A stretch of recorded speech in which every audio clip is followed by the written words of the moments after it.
मिल्कीपुर में त्रिकोणीय मुकाबला होगा। समाजवादी पार्टी का घोषित चेहरा है सांसद अवधेश प्रसाद का बेटा।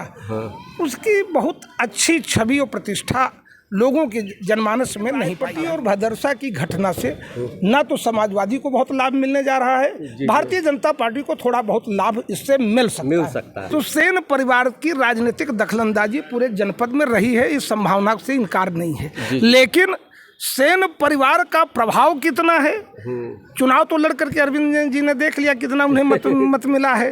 और रही बात यादवों की, तो यादव किसी व्यक्ति से लगाव और अपनापन रहा होगा। जब मित्रसेन जी की क़यादत थी, जब उनका नेतृत्व था, जब वो राजनीतिक चेहरा थे, धीरे धीरे उसमें गिरावट आई, ह्रास हो रहा है। आनंद जी उस पूंजी को नहीं सहेज पा रहे हैं।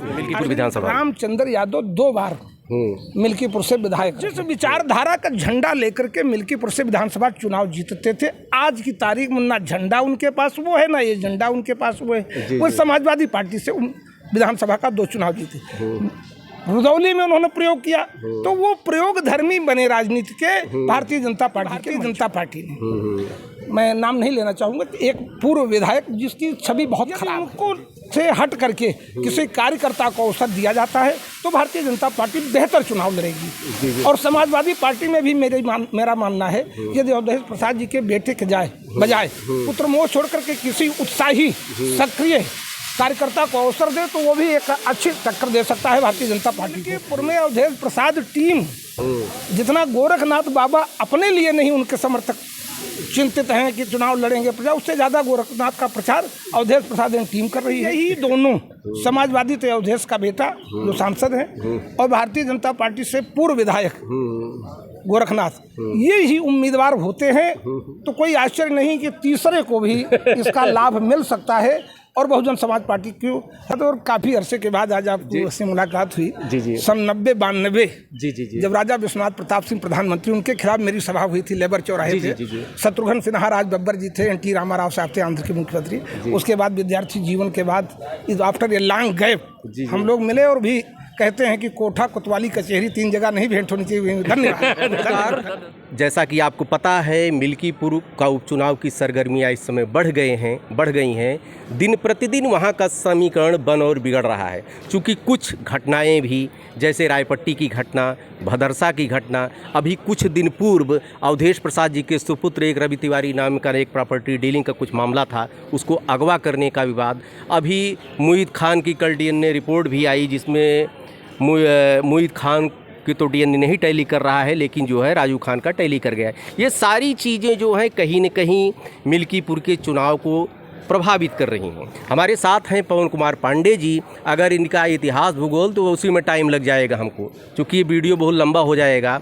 आप बहुत छात्र राजनीति से जुड़े रहे हैं, इलाहाबाद यूनिवर्सिटी के जो है आप वहाँ की छात्र राजनीति आपने किया है, उसके बाद राजनीति किया है। बहुत इनका ये तपे तपाए नेता कह सकते हैं। आज के वो विषय अलग होगा, लेकिन सर मैं राजनीति पर आऊँगा। पांडे जी, अयोध्या दर्पण में स्वागत है पहले आपका। धन्यवाद। पांडे जी, ये बताइए कि आज की राजनीति, आपके मिल्कीपुर उपचुनाव किस दिशा में जा रहा है?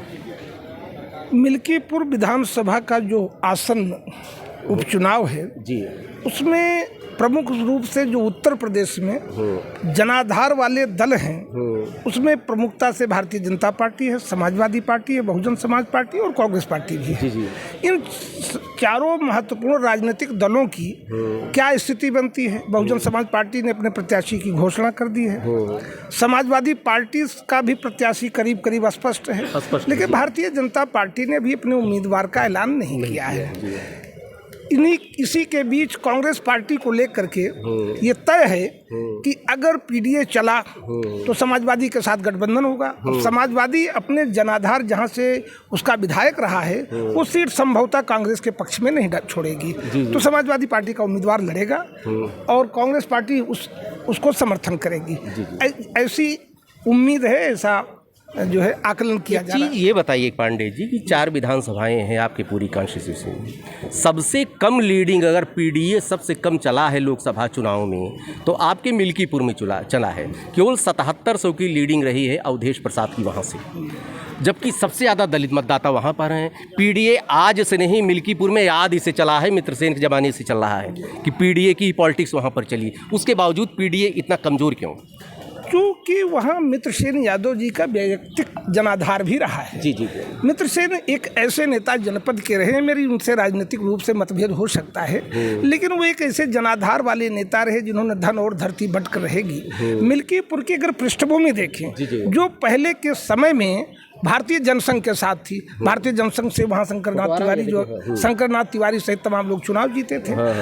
अचानक धर्मचंद मिश्रा जी जो कांग्रेस के प्रत्याशी थे, उन्होंने 77 में जनता पार्टी में शामिल हो गए, वो जनता पार्टी के उम्मीदवार बने और कांग्रेस गठबंधन के साथ मित्रसेन जी भारतीय कम्युनिस्ट पार्टी हसियाबाली से चुनाव जीत करके गए। उसके बाद से उन्होंने वहाँ एक ऐसा जनाधार अपने साथ खड़ा कर दिया मजबूती के साथ, जिसके आधार पर वो विधानसभा भी जीतते रहे और जनपद के नेता हुए, लोकसभा में भी पहुंचे। Mitrasen factor is a very guiding impressive factor. और मित्रसेन जी का बेटा पूर्व डीआईजी, चूंकि अरविंद चुनाव लड़े थे और 14-15 हज़ार वोट उनको मिला था। यदि ये वोट वो न लड़े होते तो जाहिर सी बात है कि वो पीडीए को गया होता, अवधेश प्रसाद को गया होता। तो अवधेश प्रसाद की लीड में मिल्कीपुर में जो उनकी लीड है 7-7.5 हज़ार 8 हज़ार जो भी है, उसके साथ वो 15 हज़ार जुड़ जाता तो ये लीड 23 हज़ार की हो जाती है। एक चीज़ यहीं पे प्रश्न ये उठता है कि उस समय बीएसपी निष्क्रिय थी। लोकसभा चुनाव में जो बीएसपी का प्रत्याशी था, मिल्कीपुर में मैंने कवरेज किया तो वहाँ पर लोगों का ये कहना था कि भैया वो कभी दरवाजे पे आया ही नहीं, मिल्कीपुर बीएसपी का प्रत्याशी है कि नहीं है, ये भी लोगों के अंदर एक भ्रांतियाँ थी। अब की बार मिल्कीपुर से बीएसपी ने प्रत्याशी उतारा है और मजबूत प्रत्याशी उतारा है, रामगोपाल कोरी को, जिसका जनाधार रहा है। दूसरी चीज़, भीम आर्मी ने भी दस्तक वहाँ पर दे दी है। तो ये फैक्टर क्या आपको लगता है कि सपा का पीडीए या भाजपा दोनों में किसको फ़ायदा होने वाला है? पहले वेरी लॉन्ग बैक ये दलित मतदाता मित्रसेन जी के साथ टुकड़ों में ही सही मजबूती से रहा, लेकिन बाद में ये अपनी स्वाभाविक पार्टी बहुजन समाज पार्टी के साथ चला गया। बहुजन समाज पार्टी लोकसभा में, लोकसभा का क्षेत्र बहुत बड़ा होता है, 5-5 विधानसभाएं उसका हिस्सा होती है। तो किसी भी उम्मीदवार के लिए महीने 2 महीने के अंदर प्रत्येक दरवाजे पर, प्रत्येक गांव पूर्वे में पहुंचना बड़ा कठिन होता है। ऐसी स्थिति में इस बात से मैं सहमत नहीं हूँ, इस बात से मैं सहमत नहीं हूँ कि बहुजन समाज पार्टी के उम्मीदवार ने कमजोर रहा, उन्होंने दल के आधार पर चुनाव लड़ा। लोकसभा चुनाव में पाठक जी, मैं पूरे देश में मैं एक दल विशेष का मैं नाम नहीं लूंगा, मैं प्रवक्ता रहा, पैनलिस्ट रहा, बड़े महत्वपूर्ण पदों पर रहा। इसीलिए मैंने प्रश्न कर लिया कि पांडे जी आप विश्लेषक की हैसियत से बात करेंगे कि आप किसी पार्टी का टैग लगाए आपके ऊपर, तो आपने कहा नहीं मैं विश्लेषक की हैसियत से बात। इसलिए कि आज की तारीख में मैं किसी दल का सदस्य नहीं हूँ। तब सभी दलों में मेरे मित्र हो सकते हैं कि मैं दलीय राजनीति से ऊपर हूँ और विश्लेषक के रूप में ही यहाँ मेरी भूमिका भी है। बहुजन समाज पार्टी उत्तर प्रदेश की अभी भी एक जनाधार वाली पार्टी है, उसके पीछे अभी भी एक वर्ग विशेष की सहानुभूति, लगाव, अपनापन, आत्मीयता भरा रिश्ता रहता है। बहुजन समाज पार्टी लोकसभा में बेहतर नतीजे तो नहीं ला सकी, लेकिन उसके मत प्रतिशत बहुत नहीं गिरे हैं। अभी इस स्थिति में है कि वो चुनाव लड़ सकती है। रही बात विधानसभा चुनाव की, रामगोपाल कोरी उनके आज की तारीख में अभी तक घोषित उम्मीदवार हैं। अभी ये तो कहना कठिन है कि चूंकि नामांकन की जब तक अंतिम तिथि न आ जाए, समाप्त हो जाए, तब तक ये नहीं कहा जा सकता कि किस दल का कौन सा उम्मीदवार। देखिए, घोषित उम्मीदवार है रामगोपाल कोरी, और कहीं न कहीं आपकी बातों से लग गया कि लोकसभा की अपेक्षा विधानसभा में बीएसपी लड़ेगी, और बीएसपी अगर लड़ी और 7700 वोटों की ही लीडिंग थी। जहां तक आप अरविंद सेन यादव की बात कर रहे हैं तो मैं बीएसपी पे आ गया, इसीलिए कि बीएसपी अगर लड़ गई तो क्या आपको लग रहा है कहीं न कहीं सपा का पीडीए का समीकरण गड़बड़ हो सकता है? मिल्कीपुर में त्रिकोणीय मुकाबला होगा जी। यदि कोई कद्दावर नेता जिसका व्यक्तिगत जनाधार हो, साफ सुथरी छवि के, उसने चतुष्कोण नहीं बना दिया तो त्रिकोणीय मुकाबला होगा। भारतीय जनता पार्टी के उम्मीदवार की घोषणा भी हो जाने दीजिए, समाजवादी पार्टी के उम्मीदवार घोषित ही है, इसे और बसपा के बारे में बताने की जरूरत नहीं, उनका उम्मीदवार घूम रहा है अभी पार्टी का टैग लेकर, पार्टी का निशान लेकर। एक बात बहुत स्पष्ट है, भारतीय जनता पार्टी के भी अपने गुण दोष हैं, उसके भी अनुकूल भी कुछ है और कुछ प्रतिकूल भी है। समाजवादी पार्टी के साथ भी वही स्थिति है। समाजवादी के साथ सामाजिक समीकरण समाजवादी का जो माना जाता है आमतौर पे, वो उनके साथ है, लेकिन यहाँ पर उनका एक दुर्भाग्यपूर्ण पहलू जुड़ गया है।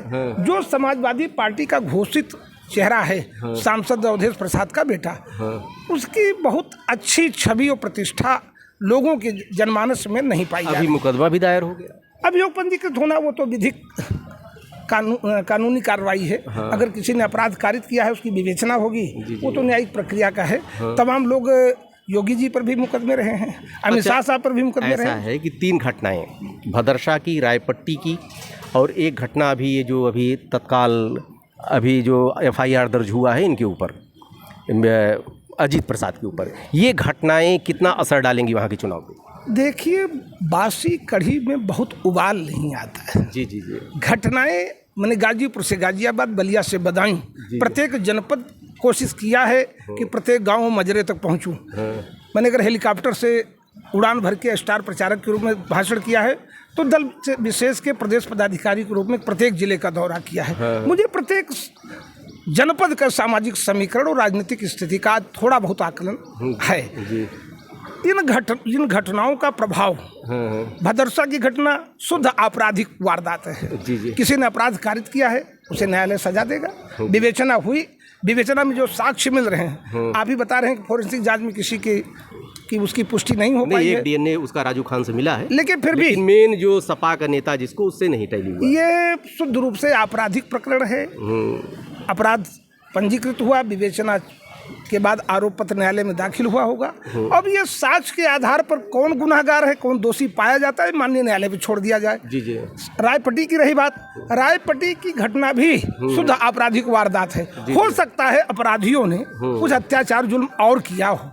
मोबाइल देख लीजिए, अगर वो हो जरूरी हो तो बात कर लीजिए ना, था उसको जरूरी हो तो। हाँ, मैं कचहरी के अंदर हूँ, एक इंटरव्यू दे रहा हूँ, थोड़ी देर बाद आ जाइए, अंदर बात करते हैं। जी हाँ हाँ जी।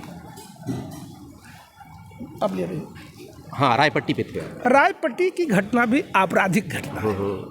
किसी मनचले ने, किसी सोहदे ने, किसी अपराधी ने, पंडित जी, ये घटना चाहे जैसे रही हो, आप आपराधिक मान रहे हैं, लेकिन इसका राजनीतिज्ञों ने, चाहे जो हो, सपा हो, भाजपा हो, लेकिन फायदा तो लिया ही जाता है कहीं कहीं, प्रत्यक्ष अप्रत्यक्ष राजनीतिक रंग तो लिया ही जाएगा। भारतीय जनता पार्टी का घोषित एजेंडा है जी जी, बंटवारे की राजनीति, तकसीम की सियासत। सामाजिक रूप से ध्रुवीकरण तभी होगा जब वो एक वर्ग विशेष के विरुद्ध आक्रामक होंगे, हमलावर होंगे। ये जगविदित तथ्य है, जगविदित सत्य है।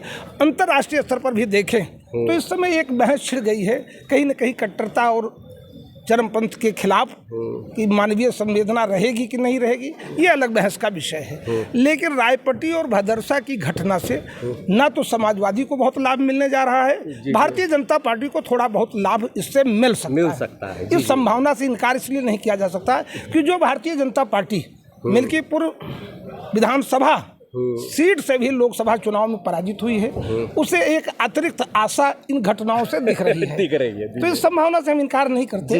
लेकिन देखिए, वीडियो बहुत लंबा हो जाएगा। आएंगे यादव फैक्टर, ये बहुत कॉम्प्लिकेटेड फैक्टर है मिल्कीपुर के लिए। आज से नहीं, याद से ही कहा जाता है कि आनंद सेन ही डिसाइड करेंगे हार जीत किसकी होगी। कुछ लोग तो ये भी कह रहे हैं। अब वो बड़बोलापन हो सकता है, जो किसी विचारधारा का होता अपनी बात तो करेगा ही करेगा। क्या आप कितना इत्तेफाक रखते हैं? सेन परिवार लंबे समय तक फैजाबाद में नेतृत्व की भूमिका में रहा, चाहे भारतीय कम्युनिस्ट पार्टी, चाहे बहुजन समाज पार्टी, चाहे समाजवादी पार्टी। और अब तो निर्दलीय उनके साहबजादे ने चुनाव लड़ लिया। जी। और अब उनके साथ जो पूंजी रही वो भी बताने की जरूरत नहीं, दोहराने की जरूरत नहीं रही। तो सेन परिवार की राजनीतिक दखलंदाजी पूरे जनपद में रही है, इस संभावना से इनकार नहीं है। लेकिन सेन परिवार का प्रभाव कितना है, चुनाव तो लड़ करके अरविंद जी ने देख लिया कितना उन्हें मत मिला है।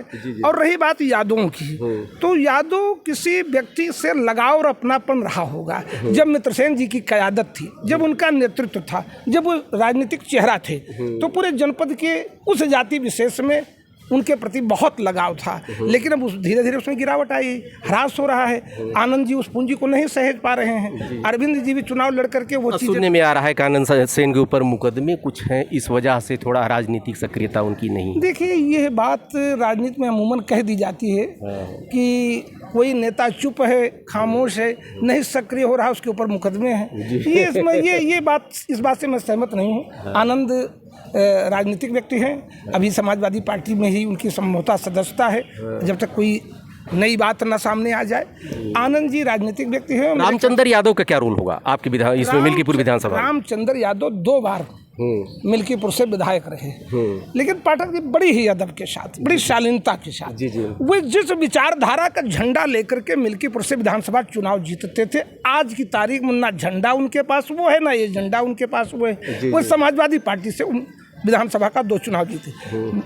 रुदौली में उन्होंने प्रयोग किया, तो वो प्रयोग धर्मी बने राजनीति के भारतीय जनता पार्टी के मंच पर, वहां से उन्होंने चुनाव जीता। लोग कह रहे हैं कि यादव बटा है रामचंद्र और आनंद सेन के खेमे में, क्या कहेंगे? मैं न तो यादव महासभा से कभी मिला हूँ, न कभी जलसे में गया हूँ, लेकिन मेरे जाति संबंध है तमाम। मैं यादवों का नाम बता सकता हूँ जो व्यक्तिगत रूप से मुझसे जुड़े हैं, कभी वो भी मुझे विधानसभा चुनाव मिल्कीपुर से लड़ाना चाहते थे, मेरी व्यक्तिगत पूंजी है। उन सबका मानना यह है, आज भूपेंद्र यादव भी भारतीय जनता पार्टी में भी हैं, हमारे यहाँ राम नरेश यादव जी हैं, हमारे यहाँ तो अरुण यादव भी रहे, हमारे यहाँ भी यादव, मतलब हमारे मतलब कांग्रेस पार्टी में भी रहे। मैं उसमें मैं बिल्कुल क्षमा चाहूँगा, क्योंकि कहीं निकल जाता है संस्कार। मैं कांग्रेस का बड़ा पदाधिकारी रहा हूँ, इसलिए कहीं न कहीं वो बातें हैं। लेकिन आज की तारीख में मैं विश्लेषक की हैसियत से आपके बीच हूँ।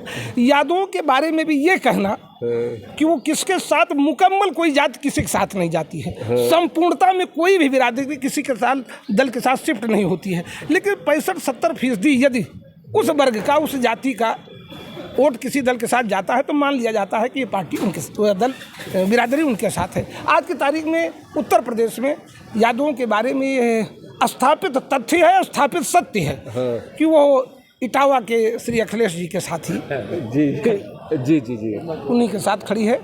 लेकिन मिल्कीपुर के उपचुनाव में रोचक चुनाव होगा, मुकाबला अच्छा रहेगा, सीधा की त्रिकोणात्मक इसलिए रहेगा कि यदि भारतीय जनता पार्टी ने, मैं नाम नहीं लेना चाहूँगा, एक पूर्व विधायक जिसकी छवि बहुत खराब है, जी प्रत्येक जगह अगर आप किसी कार्यकर्ता से भी उनके दल, तो मैंने देखा एक आक्रोश है उनके प्रति, किसी दल के भैया सबकी बात करिए, उनकी न करिए, किसी अगर उनके दल, जिस दल का वो टिकट चाह रहे हैं, जिस दल के वो 5 साल विधानसभा में बैठ चुके हैं और 5 साल के बाद उनको दोबारा अवसर मिला था, चुनाव हार चुके हैं, उस दल के कार्यकर्ता से पूछिएगा, वो भी व्यक्तिगत रूप से उनके प्रति नाराजगी प्रकट करता है। जनता में पूछिएगा, जन आक्रोश भी है उनके बारे में। यदि उनको से हट करके किसी कार्यकर्ता को अवसर दिया जाता है तो भारतीय जनता पार्टी बेहतर चुनाव लड़ेगी। और समाजवादी पार्टी में भी मेरा मानना है, यदि अवधेश प्रसाद जी के बेटे के बजाय पुत्र मोह छोड़ करके किसी उत्साही सक्रिय कार्यकर्ता को अवसर दे तो वो भी एक अच्छी टक्कर दे सकता है भारतीय जनता पार्टी को।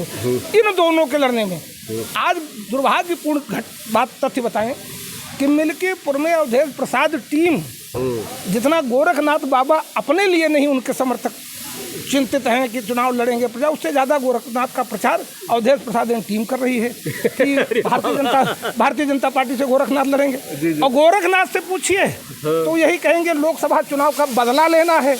मेरी समझ में बात ये नहीं आती कि उत्तर प्रदेश में भारतीय जनता पार्टी महाराज जी की, योगी जी की सरकार है, 10 सीट अगर ये हार भी जाए तो भी सरकार के अंक गणित में कोई फर्क नहीं पड़ने जा रहा है।